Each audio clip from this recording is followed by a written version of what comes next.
دیکھیے، اعوذ باللہ من الشیطان الرجیم،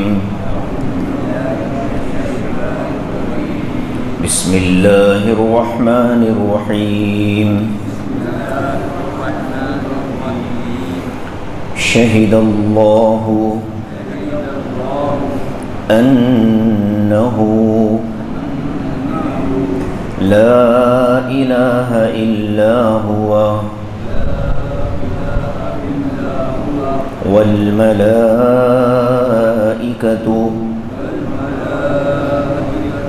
وَأُولُو الْعِلْمِ قَائِمًا بِالْقِسْطِ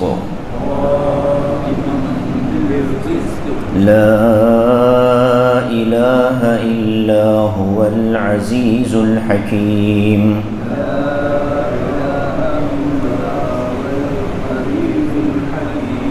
إِنَّ الدِّينَ عند اللہ الاسلام وما اختلف الذین اوتوا الکتاب الا من بعد ما جاءهم العلم بغيا بينهم ومن يكفر بآيات الله فإن الله سريع الحساب فإن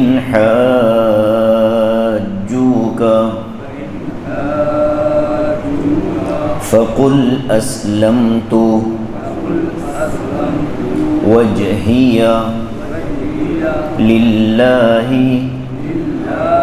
ومن اتبعن وقل للذين أوتوا الكتاب والأميين أأسلمتم فإن أسلموا فقد اهتدوا وإن تولوا فإنما عليك البلاغ والله بصير بالعباد۔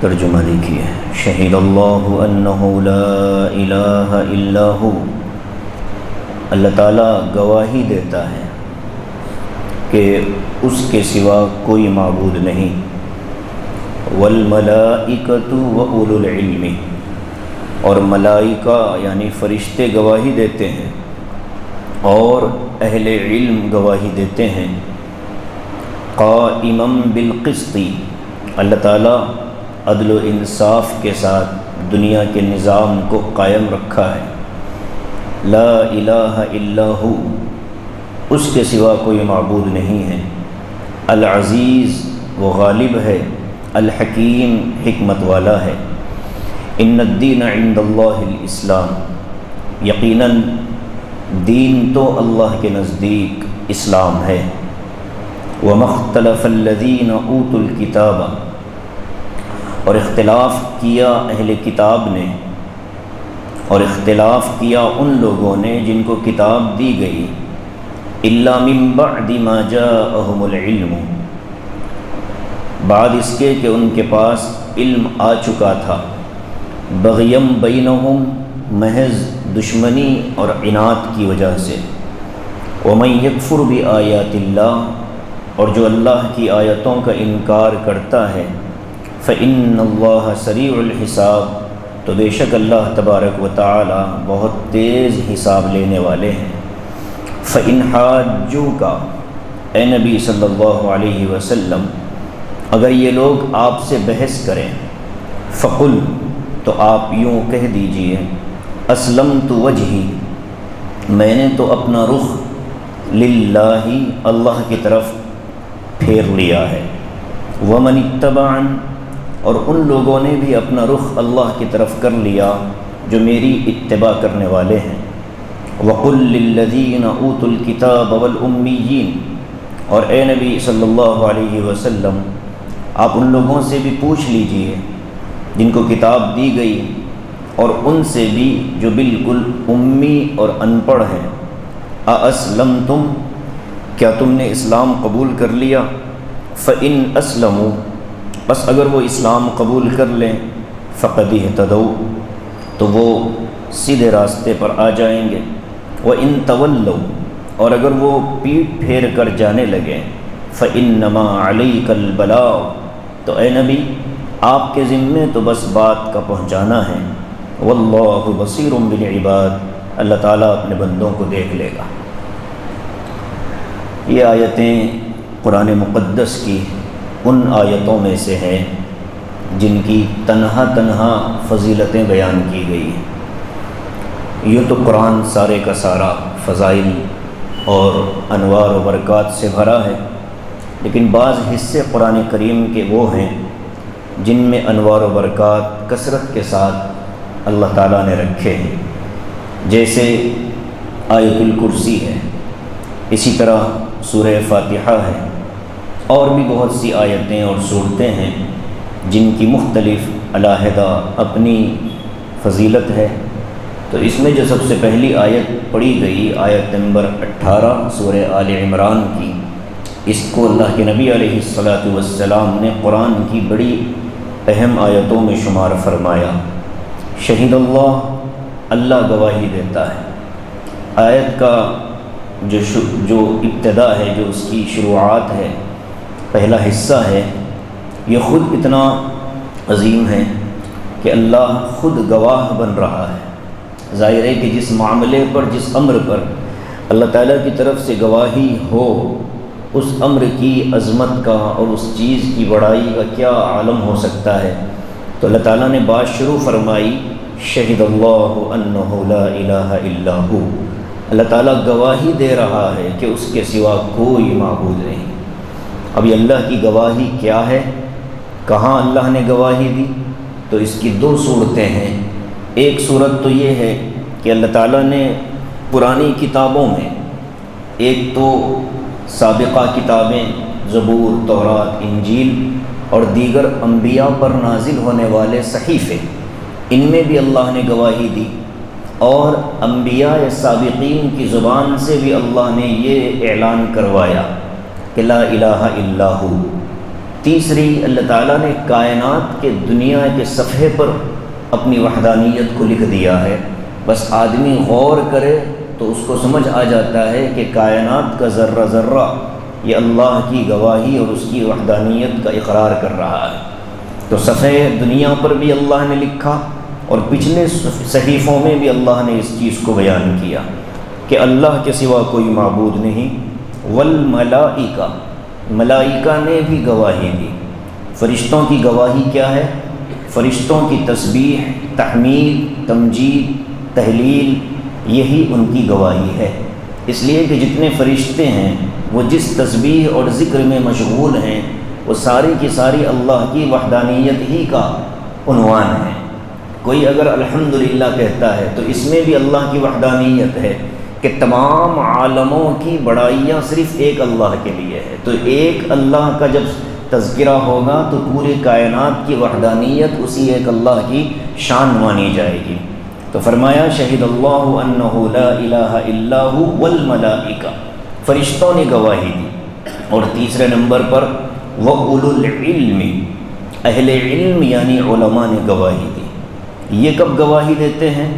ان کی تقریر، ان کی تحریر، ان کے لکھنا، ان کا بولنا، اللہ کی بڑائی کو بیان کرنے والے جتنے لوگ ہیں وہ سب کے سب اللہ کی وحدانیت کی گواہی دے رہے ہیں۔ شہید اللہ انہ لا الہ الا ہو۔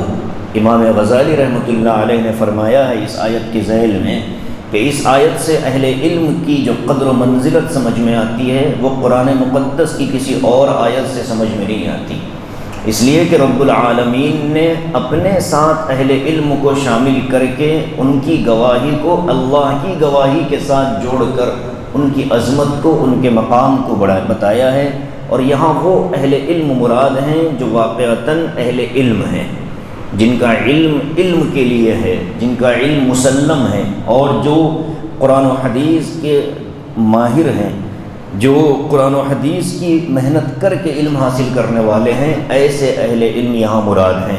ورنہ تو ہر مومن، ہر ایمان والا جب اس نے کہا لا الہ الا اللہ تو اس کی گواہی ہو گئی، جب اس نے کہا اشہد ان لا الہ الا اللہ تو اس کی گواہی ہو گئی۔ تو اس آیت میں ہر ایمان والا شامل نہیں ہے، بلکہ وہ اہل علم مراد ہیں جنہوں نے علم کے لیے اپنی زندگیاں لگائیں، قربانیاں دی، محنت کی، اور پھر مستند علم اپنے مصادر سے حاصل کیا۔ تو فرمایا شہید اللہ انہ لا الہ الا ہو۔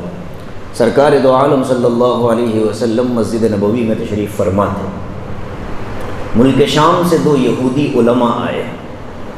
ہجرت کا بالکل ابتدائی زمانہ، میں نے جیسا کہ اس سے پہلے عرض کیا کہ یہ صورت تقریباً 6 سال تک نازل ہوتی رہی الگ الگ حالات میں، اور یہ بھی ہم کو معلوم ہونا چاہیے کہ قرآن مقدس کی ساری آیتیں ایک ہی صورت کی ایک ساتھ نازل نہیں ہوئی، بلکہ کچھ آیتیں کسی صورت میں اتریں تو پھر کچھ آیتیں کسی اور صورت میں نازل کی گئیں۔ اسی لیے قرآن کی سب سے آخری میں نازل ہونے والی آیت کس صورت میں ہے؟ پڑھ کر آئے سورہ بقرہ۔ قرآن میں جو سب سے آخری میں صورت نازل ہوئی وہ سورہ بقرہ میں ہے، اور سب سے آخری میں جو قرآن میں جو سب سے آخری آیت نازل ہوئی وہ سورہ بقرہ میں ہے۔ سب سے پہلے نازل ہونے والی صورت 30ویں پارے میں ہے، اور سب سے آخری میں نازل ہونے والی صورت بھی 30ویں پارے میں ہے۔ کون سی ہے؟ اذا جاء نصر اللہ والفتح۔ اس کے بعد پھر قرآن کی کوئی صورت نازل نہیں ہوئی، بس آخری آیت وہ نازل ہوئی۔ اس کے کچھ دنوں بعد آقا مدنی صلی اللہ علیہ وسلم نے اس دنیا سے پردہ فرما لیا۔ تو قرآن کی آیتوں کا نزول جو ہے وہ علیحدہ مواقع پر اپنے اپنے اعتبار سے اللہ نے نازل فرمایا، اور یہ جو آیت شہید اللہ والی ہے، اس آیت کے بارے میں علامہ قرطبی رحمۃ اللہ علیہ نے لکھا ہے کہ ایک وفد 2 علماء آئے تھے ملک شام سے۔ یہی ملک شام یعنی اب جو فلسطین، اردن وغیرہ کا علاقہ ہے وہی علاقہ تھا۔ یہودی علماء تھے، وہ آئے اور آ کر کے ان لوگوں نے مدینے کی بستی کو جب دیکھا تو بستی کے انوار و برکات کو اور بستی کی روحانیت کو محسوس کر کے یوں کہا یہ تو وہی بستی محسوس ہوتی ہے جس کا تذکرہ ہماری کتابوں میں موجود ہے۔ پھر لوگوں سے انہوں نے کہا کہ کیا یہاں کوئی غیر معمولی شخصیت ہے؟ تو لوگوں نے بتایا کہ ہاں اس بستی میں ایک بزرگ رہتے ہیں جو اپنے آپ کو نبی کہتے ہیں، اور وہ اس طرح کا کلام سناتے ہیں، قرآن کی آیتیں انہوں نے سنائی۔ تو ان دونوں کو یقین ہو گیا کہ یہ آخری نبی محمد صلی اللہ علیہ وسلم کی آرام گاہ بننے والی بستی ہے، آپ کی قیام گاہ ہے، لہٰذا تلاش کرتے ہوئے آقا کی خدمت میں آئے۔ آ کر کے جب بیٹھے تو آپ کو جب دیکھا تو حضور صلی اللہ علیہ وسلم کا تعارف تورات اور انجیل میں اس قدر سہولت کے ساتھ اور تفصیل کے ساتھ بیان کیا گیا ہے کہ اگر کوئی غور سے پڑھ لے اور پڑھ کر کے اگر حضور کو دیکھ لے تو بالکل گواہی دے دے گا کہ یہ جو لکھا گیا ہے یہی شخصیت کے بارے میں لکھا گیا ہے۔ یعنی اتنا اللہ تعالیٰ نے آقا علیہ الصلاۃ والسلام کا تذکرہ اپنی پرانی کتابوں میں اتارا تھا۔ یہاں تک لکھا ہے کہ آپ کے پشت پر مہر نبوت ہوگی، پرانی کتابوں میں لکھا ہے، اور بہت ساری آپ کی ذاتی نشانیاں یعنی جو آپ کے رخ انور سے متعلق ہیں، آپ کے چہرے مبارک سے متعلق، آپ کے جسم سے متعلق، آپ کے خاندان سے متعلق جتنی چیزیں تھیں وہ ساری تورات و انجیل میں موجود ہیں، اسی لیے ہم پڑھ کر آئے ہیں یعرفونہ کما یعرفون ابناءہم، کہ یہ یہود و نصارہ حضور صلی اللہ علیہ وسلم کو ایسے پہچانتے ہیں جیسے ایک باپ اپنے بیٹے کو پہچان لیتا ہے۔ اتنا قریبی تعلق ہے یہود و نصارہ کا حضور صلی اللہ علیہ وسلم سے۔ مگر آگے اس کا جواب آیا ہے، تو جب ان دونوں نے دیکھا آقا کو تو پہچان لیا کہ یہ تو وہی ذات نظر آ رہی ہے۔ اب گفتگو شروع ہوئی تو پہلا سوال کیا آپ محمد ہیں؟ چونکہ نام بھی موجود ہے تو آقا نے فرمایا کہ ہاں میں محمد ہوں۔ ان لوگوں نے پوچھا کہ آپ احمد ہیں؟ آقا نے فرمایا کہ ہاں میں احمد بھی ہوں۔ جب دونوں چیزوں کی گواہی ہو گئی تو کہا کہ ہم کو سارا یقین اور اطمینان ہو گیا کہ آپ وہی نبی ہیں جس کے آنے کی بشارت حضرت موسیٰ دے کر گئے، جس کے آنے کی بشارت حضرت عیسیٰ نے دی، اور وہ بشارت موجود ہے تورات کے اندر، قرآن میں بھی اس کا تذکرہ ہے سورہ صف کے اندر، مبشرا برسول یأتی من بعد اسمہ احمد، کہ حضرت عیسیٰ علیہ السلام نے اپنی قوم سے یہ کہا انی رسول اللہ الیکم، میں تمہاری طرف اللہ کا بھیجا ہوا رسول ہوں، ومصدقا لما بین یدی من الکتاب، اور جو مجھ سے پہلے کتاب یعنی تورات آئی ہے میں اس تورات کی تصدیق کرنے والا ہوں، ومبشرا برسول یأتی من بعدی، اور رسول کی بشارت دینے والا ہوں جو میرے بعد آنے والے ہیں، اسمہ احمد، ان کا نام احمد ہوگا۔ تو حضرت عیسیٰ کی بشارت، حضرت موسیٰ کی بشارت، حضرت ابراہیم کی بشارت، تو کہا کہ ہم کو اطمینان تو ہے کہ آپ ہی آخری نبی ہیں، بس ہمارا ایک چھوٹا سا سوال ہے، آپ اس کا جواب دے دیجئے۔ آقا نے فرمایا پوچھو کیا پوچھنا چاہتے ہو؟ تو ان لوگوں نے کہا کہ یہ بتلائیے کہ قرآن کریم کی سب سے بڑی گواہی کون سی ہے؟ اللہ تعالیٰ نے بہت سی قسمیں کھائی ہیں قرآن میں، بہت سے مقامات پر گواہی کا تذکرہ بھی ہے، تو پوچھا کہ آپ یہ بتائیے کہ سب سے بڑی گواہی کون سی ہے قرآن کی؟ آقا مدنی صلی اللہ علیہ وسلم نے کچھ دیر کے لیے اپنا سر مبارک ایسے جھکایا، جبرائیل نے قرآنی آیات نازل کی اللہ کی طرف سے، یہ وہی آیت تھی جو ہمارے سامنے ہے، شہد اللہ انہ لا الہ الا ھو والملائکۃ واولو العلم قائما بالقسط۔ اسی لیے آقا نے فرمایا کہ جو مسلمان فرض نماز کے بعد ایک مرتبہ سورہ فاتحہ، ایک مرتبہ آیت الکرسی، ایک مرتبہ یہ آیت جو شہید اللہ انہ لا الہ الا ھو والملائکۃ واولو العلم قائما بالقسط لا الہ الا ھو العزیز الحکیم، یہ اور اس کے بعد والی صفحے پر مشہور آیت ہے قل اللہم مالک الملک تؤتی الملک من تشاء وتنزع الملک ممن تشاء وتعز من تشاء وتذل من تشاء بیدک الخیر انک علی کل شیء قدیر تولج اللیل فی النہار وتولج النہار فی اللیل تخرج الحی من المیت وتخرج المیت من الحی وترزق من تشاء بغیر حساب۔ یہ دو آیتیں، تو سورہ فاتحہ، آیت الکرسی، شہید اللہ والی آیت، قل اللہم والی آیت، دو آیتیں۔ یہ آیتیں جب کوئی بندہ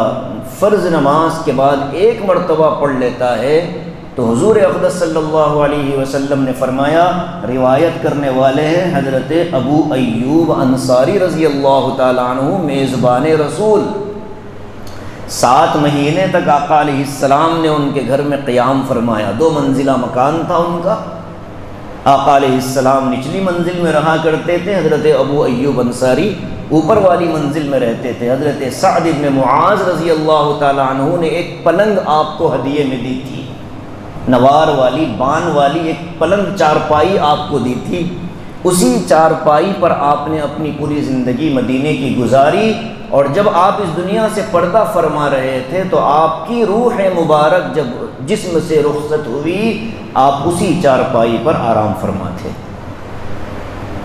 تو حضرت ابو ایوب انصاری فرماتے ہیں کہ جو بندہ، حضور نے فرمایا، یہ پڑھ لے گا فرض نماز کے بعد تو اس کو اللہ کی طرف سے 2 انعامات ملیں گے۔ پہلا انعام یہ ملے گا کہ اس کے اگلے پچھلے صغیرہ گناہ معاف ہو گئے، کبیرہ تو ہو نہیں سکتے اس لیے کہ اس کے لیے توبہ کی شرط ہے، دوسرا انعام اس کو یہ ملے گا کہ اللہ تعالیٰ اس کو اپنی خاص رحمت سے 70 ایسے خیر کے دروازے اس کے لیے کھولے گا جس میں سب سے چھوٹا دروازہ ہوگا مغفرت کا۔ اللہ اکبر۔ اور یہ روایت مستدرک حاکم میں موجود ہے اور بہت صحیح ترین روایت ہے۔ تو یہ آیت یاد کر لینی چاہیے، شہید اللہ انہ لا الہ الا ھو والملائکۃ واولو العلم قائما بالقسط لا الہ الا ھو العزیز الحکیم۔ فرماتے ہیں کہ اس آیت میں اللہ تعالیٰ نے 2 مرتبہ اپنی وحدانیت کا ذکر فرمایا، ایک ابتدا میں لا الہ الا ھو کہہ کر، ہو اس لیے کہا کہ پہلے اللہ کا نام آ چکا تھا، شہید اللہ آنے کی وجہ سے لا الہ الا ھو کہہ دیا۔ اسی طرح دیکھیے اب اللہ، آیت الکرسی شروع ہوتی ہے کہاں سے؟ اللہ لا الہ الا ہو، یہ جو ہو جا رہا ہے لوٹ کر کے کس طرف؟ اللہ کی طرف، یعنی شہید اللہ انہ لا الہ الا ہو، اللہ نے گواہی دی کہ اللہ کے سوا کوئی معبود نہیں۔ اللہ تعالیٰ کو گواہی کی ضرورت تو نہیں تھی نا، لیکن انسانوں کو اس مضمون کی اہمیت بتانا چاہتے ہیں اللہ کہ یہ توحید اتنا اہم معاملہ ہے کہ میں خود جو توحید کا، جس کی وجہ سے تمہاری توحید باقی ہے، میں خود تم کو یہ حکم دیتا ہوں کہ تم اپنی زندگی میں میری وحدانیت کی گواہی دیتے رہنا۔ اسی لیے حضور نے فرمایا، منتخب کی پہلی حدیث کیا ہے؟ جددو ایمانکم، اے لوگو اپنے ایمان کو ایمان کو تازہ کرتے رہو۔ جدد کہتے ہیں بار بار کسی چیز کو وجود میں لانا۔ کیسے؟ کیف نجدد ایماننا یا رسول اللہ، صحابہ نے پوچھا کیسے؟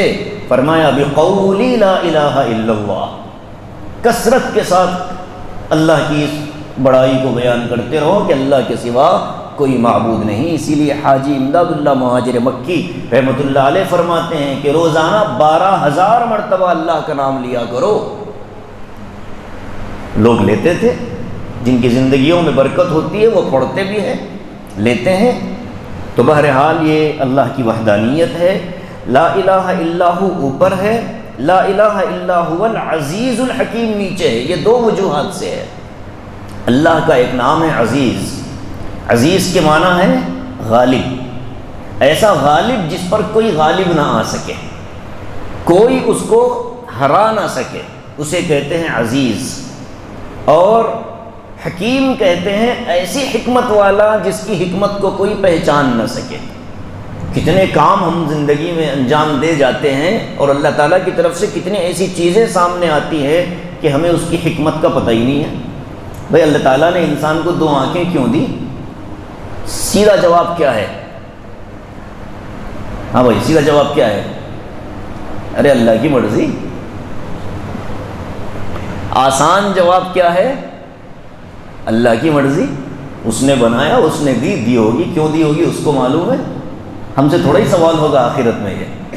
ارے بچوں پوچھا جائے گا ہم سے کہ اللہ تعالیٰ پوچھیں گے بتاؤ گلبرگے والوں اللہ تعالیٰ نے 2 آنکھیں کیوں دی؟ اللہ نے دی، اللہ کی مرضی، کیوں دی ہم کیا جانتے ہیں۔ ایسے کتنے کام ہیں، ایک ہاتھ میں 5 انگلیاں کیوں دی، 6 کیوں نہیں دی؟ اگر کسی کی 6 دے دیتی تو لوگ اچنبے سے دیکھتے ہیں اس کو تو 6 انگلیاں ہیں، ہے نا۔ تو یہ جو نظام اللہ نے بنایا یہ اللہ کی حکمتیں ہیں۔ کیا ہیں؟ کوئی اس کی حکمت کی تہ تک نہیں پہنچ سکتا۔ بہت سے لوگوں نے کوشش کی کہ نماز فجر میں قرأت کیوں ہے، ظہر میں کیوں نہیں ہے، عصر میں کیوں نہیں ہے، مغرب میں کیوں ہے، عشاء میں کیوں ہے، یہ 3 نمازیں بلند آواز سے کیوں پڑھائی جاتی ہیں، باقی 2 نمازیں آہستہ کیوں پڑھائی جاتی ہیں؟ ہمیں کیا پتہ، اللہ نے جیسا حکم دیا ویسا پڑھیں گے۔ آسان جواب۔ ایمان والوں کا جواب کیا ہوتا ہے؟ بھائی ہم تو پابند ہیں حکم کے، اللہ نے بولا زور سے تو زور سے، اللہ نے بولا دھیرے تو دھیرے۔ کیوں کا سوال ایمان والا کبھی نہیں کرتا اللہ کے معاملے میں اور دین کے معاملے میں، شریعت کے معاملے میں۔ تو ایک تو فرمایا العزیز الحکیم، حکمت والا ہے۔ جب یہ آیتیں نازل ہوئی تو اب یہ آپ یاد کریے، میں نے ابتدا میں عرض کیا تھا کہ اس سورت کے نزول کا سبب کیا بنا، یہ سورت کیوں نازل کی گئی تھی اللہ تعالیٰ کی طرف سے، کون آئے تھے حضور کی خدمت میں؟ ارے نہیں بھیا، یہ تو اس آیت کا شان نزول تھا، اتنا جلدی سبق بھول گئے تو کیسا بھائی؟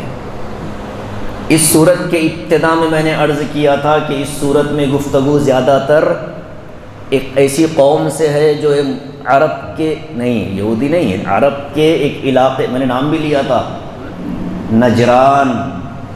نجران کے عیسائیوں نے حضور صلی اللہ علیہ وسلم کی خدمت میں آ کر حضرت عیسیٰ علیہ السلام کی الوہیت اور ان کی خدائی پر گفتگو کی تھی حضور سے، تو اس کے جواب میں اللہ نے یہ آیت نازل فرمائی تھی۔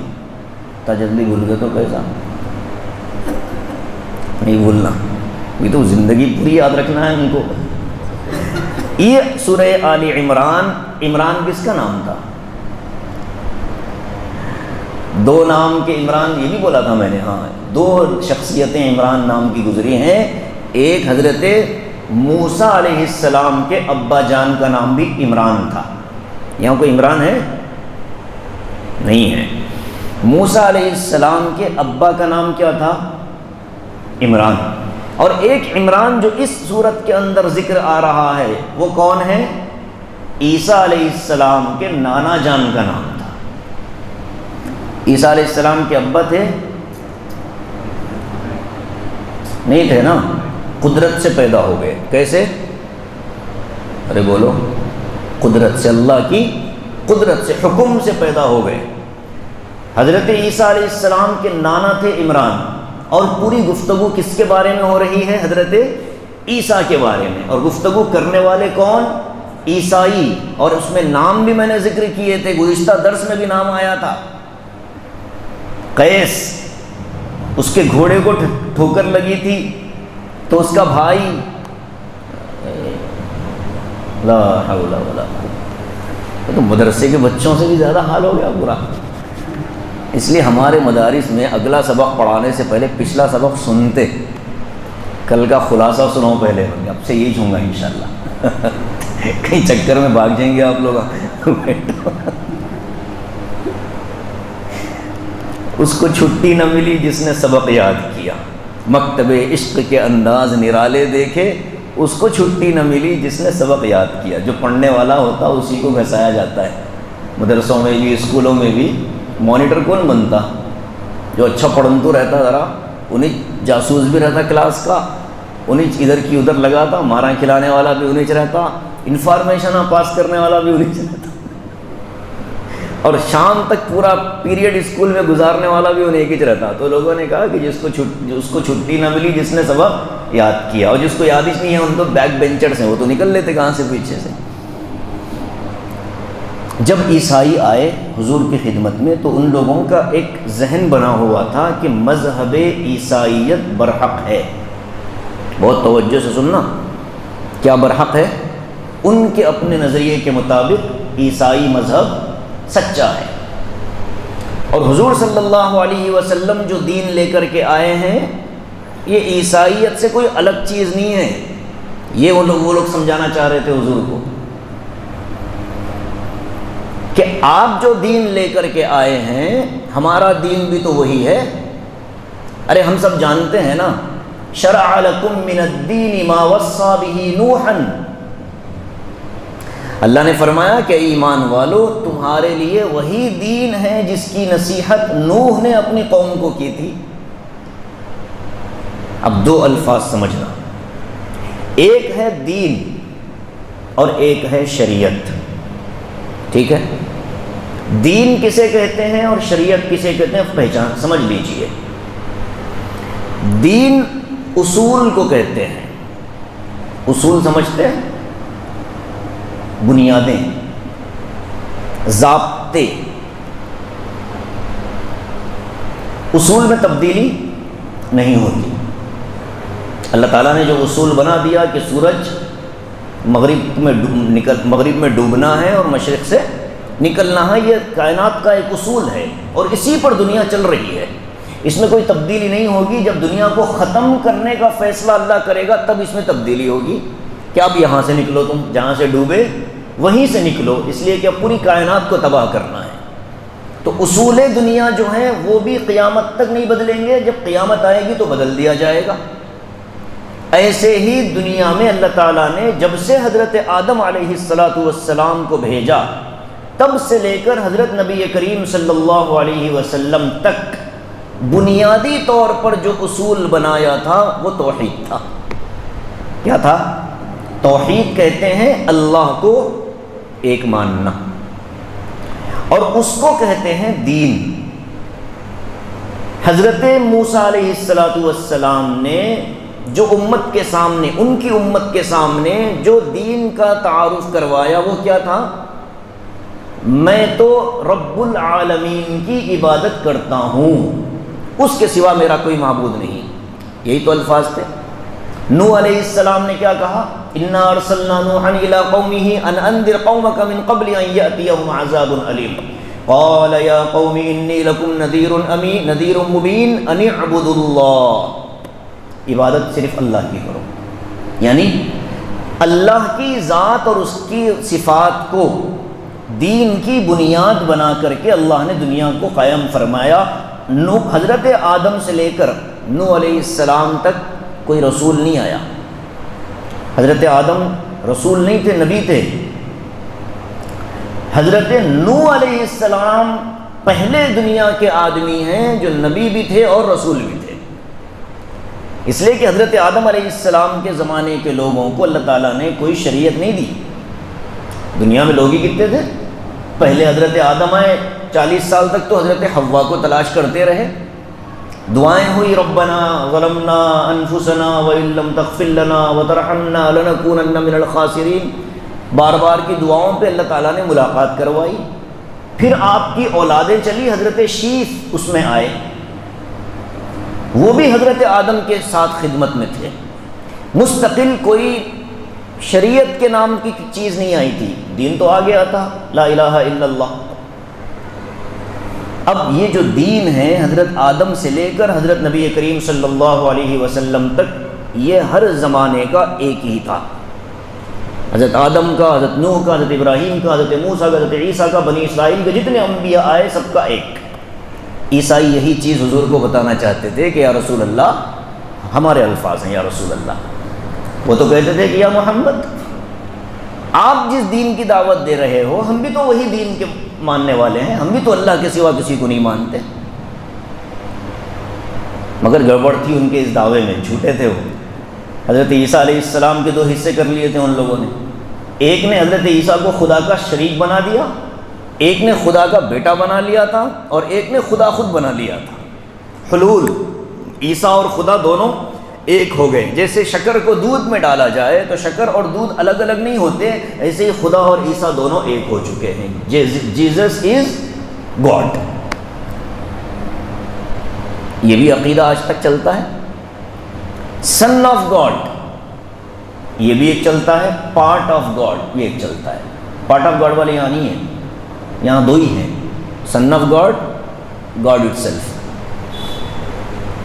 حضرت عیسیٰ علیہ السلام کی خدائی کو ثابت کرنے کے لیے یہ لوگ نجران کے عیسائی محنت کر رہے ہیں حضور کے سامنے، اور حضور اقدس صلی اللہ علیہ وسلم نے پہلے ہی ان کا عقیدہ بنا دیا، اللہ لا الہ الا ہو۔ یہاں تو بات نہیں ہو سکتی، توحید کے معاملے میں تو بات چیت نہیں ہو سکتی۔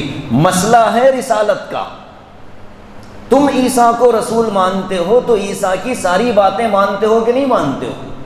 اگر تم عیسیٰ کو رسول مانتے ہو تو ان کی ساری باتیں مانو۔ عیسیٰ نے کہا میں دنیا سے جا رہا ہوں، میرے بعد ایک نبی آئیں گے، تم ان کی اطاعت کرو۔ کہ تم کیوں نہیں کرتے اطاعت؟ میں وہ نبی ہوں جو بشارت ہے عیسیٰ کی۔ اب دیکھیے، دین کے معاملے میں تو حضرت آدم سے نبی اکرم صلی اللہ علیہ وسلم تک سارے انبیاء کا اصول ایک ہی تھا، شریعت الگ الگ تھی۔ شریعت کیا ہے؟ ایک ہوتا ہے اصل، اصول، بنیادی چیز۔ جیسے گھر بنانے والے زمین میں جو بنیاد ڈالتے ہیں، ساری بلڈنگوں کی بنیاد ایک ہی ہوتی ہے یا الگ الگ ہوتی ہے؟ سب پتھر ہی سے بناتے ہیں، تو بنیاد میں کوئی فرق نہیں ہوتا۔ پہچان کیسے ہوتی ہے کہ یہ میرا گھر ہے، یہ صدر صاحب کا گھر ہے، یہ ان کا گھر ہے؟ عمارتیں الگ الگ بنائی جا سکتی ہیں، بنیادیں الگ نہیں کی جا سکتی۔ مثال، اب عمارت کا نام شریعت ہے، لا الہ الا اللہ میں کوئی تبدیلی کسی نبی کے معاملے میں نہیں ہے۔ تبدیلی کہاں ہے؟ عبادات میں، احکام میں۔ طہارت کے احکام، پہلے زمانے کے طہارت کے احکام دوسرے تھے، اس زمانے کے دوسرے ہیں۔ پہلے زمانے میں طہارت کے احکام بڑے سخت تھے۔ موسیٰ علیہ السلام کے زمانے میں اگر کسی کا کپڑا ناپاک ہو جاتا، میں آپ سے پوچھ لیتا ہوں، آج اگر کسی کا کپڑا ناپاک ہو جائے تو کیا کرنا چاہیے؟ عامر صاحب ارے بولو، یہ درس ہے، بیان نہیں ہے۔ دھونا چاہیے، آج صحیح جواب ہے۔ اور کیا کریں گے؟ دھونا ہے۔ دھونے کے بعد وہ گیلا کپڑا پہن کر عبادت کر سکتے ہیں؟ کر سکتے ہیں، ٹھیک ہے۔ یہ ہماری شریعت کا حکم ہے، یعنی حضور صلی اللہ علیہ وسلم کا دین ہم کو اتنا آسان بتا۔ موسیٰ علیہ السلام کے زمانے میں ایسا نہیں تھا۔ مان لیجئے کپڑے کی آستین پر اگر کوئی ناپاکی لگ گئی، کپڑا خراب ہو گیا، تو کیا کرو؟ کپڑا کاٹ کر پھینک دو۔ دھونے کا تصور نہیں تھا، تو بہت ڈرتے تھے وہ لوگ، کتنے کپڑے کاٹے گا آدمی، سمجھ رہے فرق۔ آدم علیہ السلام کے زمانے میں نکاح کا تصور الگ تھا۔ ارے حابیل و قابیل کی لڑائی کیوں ہوئی؟ ایک وقت میں دو اولادیں ہوتی تھی، ایک مذکر ایک مؤنث، ایک لڑکا ایک لڑکی۔ پھر دوسرے وقت میں پھر دو ہوتے تھے، ایک لڑکا اور ایک لڑکی۔ اب نکاح کیسے ہوگا؟ بعد میں پیدا ہونے والی لڑکی پہلے پیدا ہونے والے لڑکے سے نکاح کرتی تھی، اور بعد میں پیدا ہونے والا لڑکا پہلے پیدا ہونے والی لڑکی سے نکاح کرتا تھا۔ یہ اصول تھا، شریعت تھی حضرت آدم کی۔ حابیل و قابیل کی یہی تو لڑائی تھی۔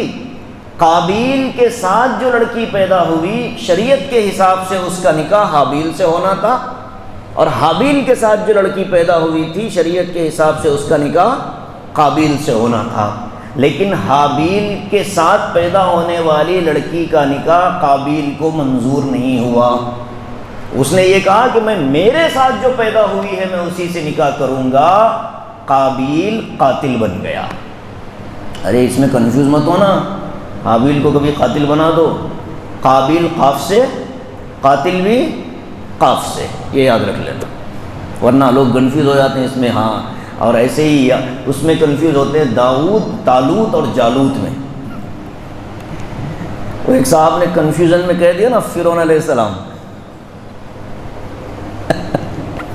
تو بھئی اصل میں مسئلہ یہی ہے نا، یہ جو جگہ ہے نا بیٹھ کر یہاں بات کرنا، یہ بڑا ذمہ داری والا بھی کام ہوتا ہے، اور جھجک بہت ہوتی ہے آدمی کو۔ آگے 50 نگاہیں دیکھ رہی ہیں تو آدمی تو اندر سے ختم ہو جائے گا۔ یہ تو اللہ کی مدد ہوتی ہے، دعائیں ہوتی ہے بڑوں کی کہ آدمی بول لیتا ہے، ورنہ تو آپ کبھی نماز پڑھاؤ ایسا لگے گا کہ عمارت زلزلہ، گریں گے، ہم ابھی گریں گے مصلی پر، ابھی گریں گے دوڑ۔ تو تھوڑا سا کنفیوز نہ ہونا قابیل اور حابیل کے چکر میں۔ تو وہ شریعت میں کیا حکم تھا، سمجھ گئے؟ آج یہ حکم ہے نہیں ہے۔ آج تو اللہ نے نیا حکم دے دیا، کیا؟ حرمت علیکم امہاتکم وبناتکم واخواتکم وخالاتکم۔ ارے آگے کیا ہے؟ حرمت علیکم امہاتکم وبناتکم وخالاتکم واخواتکم وعماتکم۔ 5 تو یہ بیان ہو گئے کہ ماں سے نکاح نہیں ہو سکتا، خالہ سے نکاح نہیں ہو سکتا، پھوپھی سے نکاح نہیں ہو سکتا، بہن سے نکاح نہیں ہو سکتا۔ اب آگے بھانجی سے نکاح نہیں ہو سکتا، بھتیجی سے نکاح نہیں ہو سکتا۔ سگی بھانجی سے کون نکاح؟ کافروں میں ہے، غیر مسلم کرتے ہیں، مسلمانوں میں بعض علاقوں میں پایا جاتا ہے۔ ایک جگہ ایک مسجد کے امام کا مسئلہ آ گیا، حافظ صاحب تھے بیچارے گاؤں کے لوگوں نے یہاں علماء کو خط لکھا کہ حضرت جو امام صاحب بن رہے ہیں ان کی والد اور والدہ آپس میں ماموں بھانجے ہیں، کہ ان کو امام بنانا جائز ہے؟ تو مفتیان اکرام نے جواب دیا کہ نہ نہ نہ بھائی، اس کو امام نہ بناؤ، اس لیے کہ اس کا نسب خراب ہو چکا ہے۔ ہاں، امامت بہت ذمہ داری والی چیز ہے، بہت سوچ سمجھ کر امام طے کیے جاتے ہیں۔ آج حکم بدل گیا، اب یہ نکاح کی ترتیب باقی نہیں رہی۔ بہت سے مسائل ہیں کہ شریعت بدل رہی تھی، دین کبھی نہیں بدلا۔ شریعتیں بدل گئیں، موسیٰ علیہ السلام کی شریعت، عیسیٰ علیہ السلام کی شریعت، اور نمازوں کے اندر عبادات میں بھی بڑا فرق رہا۔ عبادات کا فرق کیا تھا؟ ہمارے لیے جتنی نمازیں اللہ پاک نے لازم اور ضروری قرار دی ہے، پچھلی کسی امت کے لیے 5 نمازیں لازم ضروری قرار نہیں دی گئی تھیں۔ یہ ہماری امت کا امتیاز ہے کہ میرے نبی کی امت 5 بار میرے پاس آ کر کے اپنی معراج کو حاصل کرے۔ حضور نے فرمایا الصلاۃ معراج المؤمن، نماز مومنوں کی معراج ہے۔ کیوں؟ اس لیے کہ معراج کے سفر میں حضور اقدس صلی اللہ علیہ وسلم کو جب بلایا گیا آسمانوں پر تو آقا اللہ تبارک و تعالیٰ کے اتنا قریب ہو گئے، ثم دنا فتدلی فکان قاب قوسین او ادنا فاوحى الی عبدہ ما اوحى، اتنے قریب ہو گئے کہ بس میاں نے عاشق و معشوق و ہم رمزیز کرامن کاتبین ہم خبر نیز، کیا گفتگو ہوئی اللہ اور اس کے رسول کے درمیان میں، کوئی دنیا کا تیسرا آدمی نہیں جانتا۔ کرامن کاتبین تک کو اجازت نہیں تھی ساتھ جانے کی، یعنی قرب، مقام قرب اس کو کہتے ہیں، قریب ہو گئے اللہ کے نبی۔ امت کا ہر فرد اللہ سے اتنا قریب ہوتا ہے کب؟ نماز کی حالت میں۔ اسی لیے فرمایا میری امت جب نماز پڑھتی ہے تو وہ بھی معراج ہی پر ہوتی ہے، الصلاۃ معراج المؤمنین۔ تو ہمارے لیے نمازوں کی جو فضیلت ہے پچھلی امتوں کے ساتھ ایسا نہیں تھا، بہت سے معاملات میں یہ چیز ہے۔ تو دین جو ہے، دین ہر زمانے کا ایک ہی تھا۔ اس زمانے کا دین کون سا ہے؟ نام کیا ہے ہمارے دین کا؟ اسلام۔ ہمارے دین کا نام کیا ہے؟ اسلام۔ اب اللہ کے رسول کی زبان سے ان عیسائیوں کے سامنے اللہ نے اس آیت کو پڑھوایا، ان الدین عند اللہ الاسلام، کہ اللہ کے نزدیک آج کے دن پسندیدہ مقبول دین اسلام ہے۔ جب عیسیٰ علیہ السلام کا زمانہ تھا، جب تک عیسیٰ علیہ السلام دنیا میں تھے تب تک عیسیٰ علیہ السلام کا دین مقبول تھا۔ جب حضرت موسیٰ علیہ السلام دنیا میں تھے تو ان کا دین مقبول تھا۔ اب جب ہمارے نبی، آخری نبی محمد صلی اللہ علیہ وسلم دنیا میں آ گئے تو اب آپ کا دین ہی مقبول ہوگا۔ اس سے ہٹ کر جو طریقہ، جو راستہ اختیار کیا جائے گا اللہ کے نظروں میں وہ مقبول نہیں ہو سکتا۔ یہ بات اللہ نے صاف کر دی۔ وَمَا اخْتَلَفَ الَّذِينَ أُوتُوا الْكِتَابَ إِلَّا مِن بَعْدِ مَا جَاءَهُمُ الْعِلْمُ بَغْيًا بَيْنَهُمْ۔ اور جو یہود و نصارہ نے، ابھی میں نے اتنی دیر گفتگو کی کہ عیسائی اور یہودی حضور صلی اللہ علیہ وسلم کو کیسا پہچانتے تھے، جیسے ایک باپ اپنی اولاد کو پہچانتا ہے، اتنا حضور کا تعارف تھا۔ پہچاننے کے باوجود، علم کے حاصل ہو جانے کے باوجود، جس کو نہیں بیٹھنا ہے وہ باہر چبوترے پر بیٹھ جاؤ، یہاں بیٹھ کر ہنسی مذاق نہیں کر سکتے آپ، میرا مضمون چلا جائے گا۔ کیا پریشانی ہے؟ بے چینی ہو رہی، چھوٹے بچے ہیں بیچارے، کچھ نہیں سمجھ میں آ رہا ہوں، پیچھے چلے جاؤ، باہر بیٹھو کچھ دیر، درس کے بعد آ جانا۔ پھر آپ ہلو گے نا تو میں بھول جاؤں، یہ کوئی بیان نہیں ہے نا، تو ایک مہینے کی محنت، ایک ہفتے کی محنت ہے میری۔ جی، تو یہود و نصارہ سب کچھ جاننے کے باوجود حضور کو کیوں نہیں تسلیم کرتے تھے، اس کا یہاں جواب دیا جا رہا ہے۔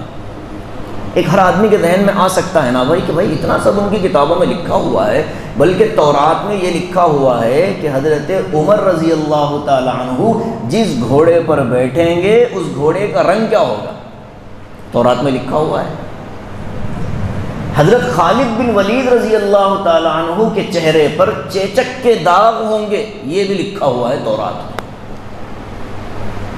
بیت المقدس فتح کرنے والا جو آدمی ہے حضرت خالد بن ولید، ان کے چہرے پر چیچک کے داغ ہوں گے، سینہ چوڑا ہوگا، داڑھی گھنی ہوگی، قد لمبا ہوگا، لوگ اس کے چہرے کو دیکھ کر ہیبت کھائیں گے۔ یہ تذکرہ لکھا ہوا ہے تورات میں، اور یہ کس کا تعارف ہو رہا ہے؟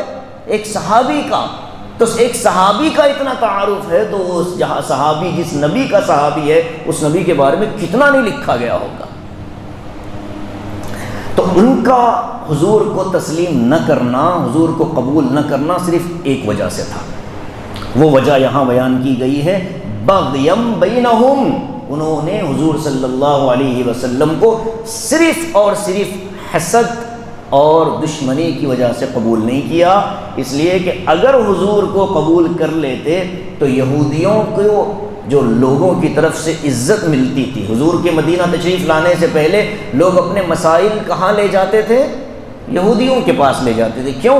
اس لیے کہ یہودی پڑھے لکھے تھے، لوگ ان کو پڑھی لکھی قوم سمجھتی تھی، تو اپنے مشوروں کے لیے ان کے پاس جاتے تھے. جب حضور مدینہ آ گئے تو اب یہودیوں کو سب سے بڑا نقصان کیا ہوگا؟ اگر حضور کو بڑا مان لیں تو ہمارے پاس جو نذرانے اور ہدیے اور ساری چیزیں آ رہی ہیں یہ ساری بند ہو جائیں گی، اور لوگوں میں ہماری جو عزت ہے یہ ختم ہو جائے گی. تو اپنی دنیا کی دکان چمکانے کی خاطر ان یہود و نصارہ نے جاننے کے باوجود حضور صلی اللہ علیہ وسلم کو نبی تسلیم نہیں کیا.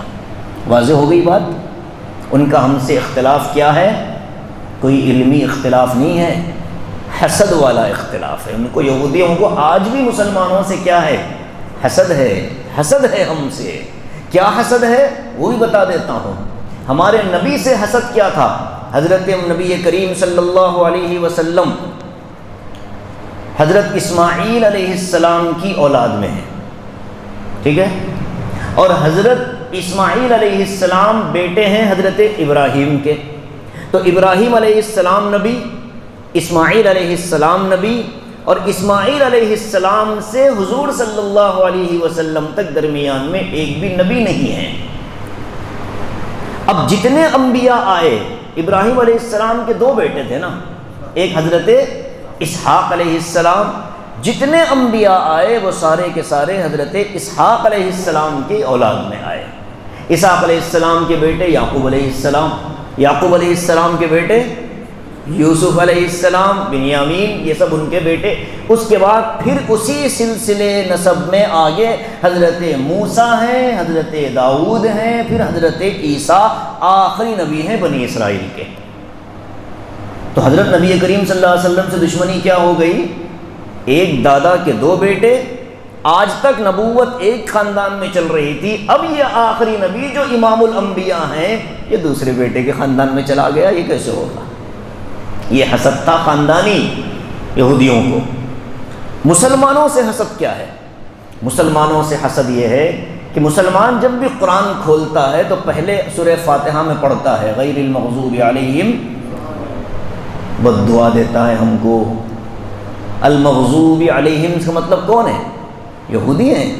الضالین سے مراد کون ہے؟ عیسائی ہیں. ارے صراط الذین انعمت علیہم، اے اللہ ہمیں ان لوگوں کے راستے پر چلائیے جن پر آپ نے انعام کیا. وہ کون ہیں؟ النبیین، الصدیقین، الشہداء، الصالحین. یہ تو چار طبقے ہیں. غیر المغضوب علیہم ولا الضالین، اے اللہ ان لوگوں کے راستے پر مت چلائیے جن پر آپ غصہ ہوئے. یہ کون ہے؟ یہودی. اور نہ ان لوگوں کے راستے پر چلائیے جو راستے سے بھٹک گئے. یہ کون ہے؟ عیسائی. تو المغضوب علیہم سے مراد یہودی ہیں، الضالین سے مراد عیسائی ہیں. مسلمان دنیا میں جب بھی رکعت باندھتا ہے تو بد دعا سے، ہماری بد دعا سے اس کی عبادت شروع ہوتی ہے. اور ایک جگہ اللہ نے فرمایا ضربت علیہم الذلہ، اللہ نے ان یہودیوں کی قسمت میں ذلت کو متعین کر دیا، لکھ دیا ہے.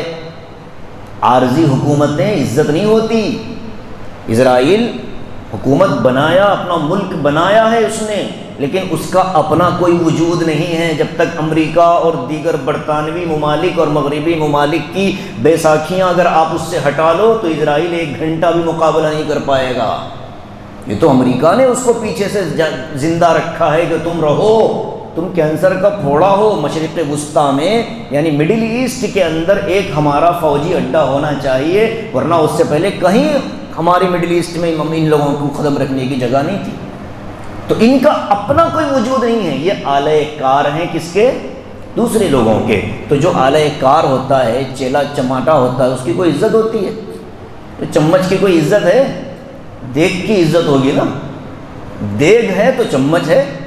تو اسرائیل کی اپنی کوئی حیثیت نہیں. اسرائیل کی بات سمجھیے. تو ہم یہ اس لیے کہتے ہیں کہ اکثر لوگوں کو یہ سوال آتا ہے کہ اللہ نے تو کہا ان پر ذلت ہے، اور آج پوری دنیا پر یہودی حکومت کر رہے ہیں. پوری دنیا پر یہودیوں کا قبضہ نہیں ہے، پوری دنیا پر عیسائیوں کا قبضہ ہے. ہاں، یہودیوں کا قبضہ نہیں ہے دنیا پر. ہم اس کو سمجھیں.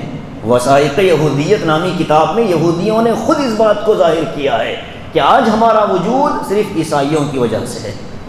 عیسائی مسلمانوں کے ہاتھوں ہم کو مرنے نہیں دیتے بس، ورنہ عیسائی اگر ہمارے سر سے ہاتھ ہٹا لیں تو ہم تو ختم ہو جائیں گے، معلوم ہے ان کو کہ ہماری بالکل طاقت نہیں، اور موت سے ہم بہت ڈرتے ہیں۔ قرآن نے ان سے کتنی مرتبہ کہا قُلْ إِن كُنتُمْ تُحِبُّونَ اللَّهَ، کیا ہے وہ؟ ارے سورہ جمعہ میں اللہ نے فرمایا نا فَتَمَنَّوُا الْمَوْتَ، اگر تم کو لگتا ہے کہ تم اللہ کے محبوب ہو تو پھر مرنے کی تمنا کرو۔ مسلمان کیا کہتا تھا؟ یا تو ہم جا رہے ہیں اللہ کے راستے میں جہاد کے لیے، یا تو ہمیں ملک فتح کرنے کا موقع ملے گا، غازی بنیں گے، اور اگر نہیں تو شہید ہو جائیں گے۔ دو ہی راستے تھے ایمان۔ تو شہادت مسلمانوں کی تمنا ہوتی ہے، کیوں؟ ان کو اللہ سے محبت ہے، اور یہودی موت سے ڈرتا ہے۔ اور آج اللہ تعالیٰ نے ایک ایک فلسطینی اور غزہ کی ماں کو 8-8 10-10 بچے پیدا کرنے کی صلاحیت دی۔ دوسری طرف اسرائیل میں ان کی عورتیں 2 سے زیادہ بچے نہیں پیدا کر پاتی۔ اسی لیے غزہ کی خواتین کو یہودی زبردستی اپنے علاقوں میں یرغمال بنا کر کے لے جاتے ہیں تاکہ ان سے یہودی بچے پیدا کیے جا سکیں۔ تو یہ ان کو ہم سے اتنا حسد ہے کہ مسلمان قوم ہمیشہ ہمیں ذلیل کرتی رہتی ہے، ہماری ان کے سامنے کوئی حیثیت باقی نہیں ہے۔ تو یہ یہودی اور عیسائی، ان دونوں اقوام کو مسلمانوں سے آج بھی دشمنی ہے، محض حسد کی بنا پر۔ وَمَن يَكْفُرْ بِآيَاتِ اللَّهِ فَإِنَّ اللَّهَ سَرِيعُ الْحِسَابِ، اور مسلمان کیا کرتا ہے؟ انہی کے طریقوں میں اپنی کامیابی سمجھتا ہے، انہی کے طریقوں کو اختیار کرتا ہے، بڑا خوش ہوتا ہے کہ میں ماڈرن ہوں۔ ماڈرن ازم کے نام پر ذلیل قوموں کا حصہ بن جانا کہاں کی عقل مندی ہے بھائی؟ عزت کس میں ہے؟ حضرت عمر نے کیا فرمایا؟ اعزنا اللہ بالاسلام۔ صحابہ وہاں ایران کے میدان میں تھے، رستم کی فوج سے مقابلہ چل رہا ہے۔ حضرت عمر نے یہاں سے خط لکھا حضرت سعد بن ابی وقاص کو کہ سعد تم حضور کے ماموں ہو، لیکن قوم کو میرا ایک پیغام سنا دینا، اعزنا اللہ بالاسلام۔ تم ایک ایسی قوم سے مقابلہ کرنے جا رہے ہو کہ اگر وہ قوم تم سے شکست کھائی تو ان کی تہذیب، ظاہر ہے کہ پرشین کلچر اس زمانے کا دنیا کا جانا مانا تہذیب یافتہ ملک، تو حضرت عمر کو ڈر لگا کہ میری قوم اور میرے مسلمان مجاہدین فارس اور ایران کے علاقوں، وہاں کے محلات اور وہاں کے جنگلات اور وہاں کے رہن سہن، وہاں کے لوگوں کے طور طریقوں کو دیکھ کر کہیں متاثر نہ ہو جائیں اور دوسرے طریقوں میں زندگی گزارنے لگیں، تو پہلے ہی خط لکھ دیا اور کہا اعزنا اللہ بالاسلام، اللہ تعالیٰ نے ہمیں جو عزت دی وہ صرف اسلام کی بنا پر دی۔ فمہما نبتغی العزت من غیر ما اعزنا اللہ اذلنا اللہ، فرمایا کہ ہم جب بھی اسلام کو چھوڑ کر کسی اور جگہ عزت کو تلاش کریں گے اللہ ہمیں ذلیل کر دے گا۔ جی آج ہماری ذلت کی ایک وجہ، ہم اپنے دینی اداروں میں تعلیم حاصل کرنے کو ذلت سمجھتے ہیں، ذہنی طور پر، زبان سے کوئی مسلمان نہیں کہتا لیکن عمل بتاتا ہے اس کا۔ اور کانوینٹوں میں مشنریز کی اسکولز میں پڑھنے کو غیر معمولی طریقے پر عزت کی چیز سمجھا جاتا ہے، فخر سے بولتے ہیں ہمارے بچے تو وہاں پڑھ رہے ہیں۔ فَمَهْمَا نَبْتَغِي الْعِزَّةَ مِنْ غَيْرِ مَا أَعَزَّنَا اللَّهُ أَذَلَّنَا اللَّهُ۔ ذلیل لوگوں کے ہاتھوں میں تربیت پانے والی قوم عزت یافتہ نہیں ہو سکتی۔ معزز لوگوں سے، حضرت سفیان ثوری رحمۃ اللہ علیہ کا جملہ ہے، دین ہو یا دنیا ہو، علم حاصل کرنا چاہتے ہو پہلے یہ تلاش کرو کہ تم کس سے علم حاصل کر رہے ہو۔ تاریخی جملہ حضرت سفیان ثوری کا ترمذی شریف میں لکھا ہوا ہے پیچھے کہ کیا ھذا السند دین، دین کی کوئی بات، کوئی مسئلہ بغیر سند کے تم کو نہیں سننا چاہیے۔ کس سے سن رہے ہو، کس سے علم حاصل کر رہے ہو، پہلے ایک تحقیق کر لو کہ یہ پڑھا ہوا ہے یا ایسے ہی بنا ہوا ہے۔ اب ظاہر ہے کہ جو قومیں ہمارے دشمن قومیں ہیں وہ ہمارے بچوں کے ذہنوں میں کیا منتقل کریں گے؟ یہی ساری چیزیں جو قرآن جس سے ہم کو ڈرا رہا تھا۔ حسد جس قوم میں ہوگا، حسد جس قوم سے ہوگا، تو وہ حسد جس سے ہوگا اس کے خیر کی فکر کرے گا، وہ تو نقصان کی فکر کرے گا، نقصان پہنچانے کے سارے راستے اختیار کرے گا۔ حسد ہے بغیم بینہم۔ تو فرمایا وَمَن يَكْفُرُ بِآيَاتِ اللَّهِ، جو اللہ کی آیتوں کا انکار کرے گا اللہ تبارک و تعالی قیامت کے دن سخت ترین حساب لے گا اور بہت جلدی حساب لے گا۔ اگلی آیت ہے لیکن اس پر بھی گفتگو طویل ہے، انشاءاللہ اس کو اگلے درس میں پڑھیں گے۔ دعا ہے اللہ تعالی ہم سب کو دین کا، اسلام کا صحیح فہم اور سمجھ نصیب فرمائے، اور اللہ تعالی ہمارے ایمان و عقیدے کو مضبوط بنائے، اور جو ایمان ہمیں آخرت کی کامیابی سے ہمکنار کرے اللہ تعالی ہم کو وہ ایمان کی چاشنی نصیب فرمائے۔ آمین وآخر دعوانا الحمدللہ رب العالمین۔ جی